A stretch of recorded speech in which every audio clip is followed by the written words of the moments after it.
Turning to other news now, the driver of the lorry that ran into a taxi in Lok Ma Chau and killed all 6 of its occupants on Friday is expected to face further charges. His bail was revoked because he failed to meet the conditions imposed by the court.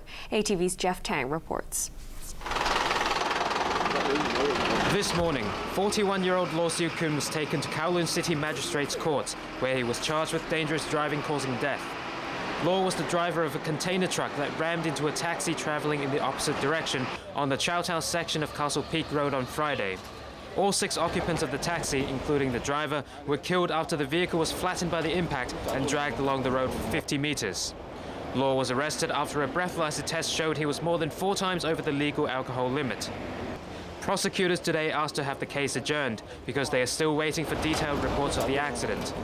Because of the serious nature of the case, prosecutors want Law to remain in detention until the trial. He is also expected to face further charges. The case was adjourned until the 23rd of February, but Law was granted bail for $50,000 in cash, plus another $50,000 to be paid by a guarantor. In return, he agreed to surrender his driver's license and travel documents, report to police every day until the trial, and stick to a nightly curfew from 11 p.m. to 6 a.m. during that time.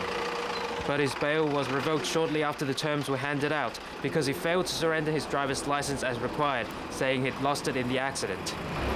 Besides a few minor speeding offences, Law has no previous criminal record.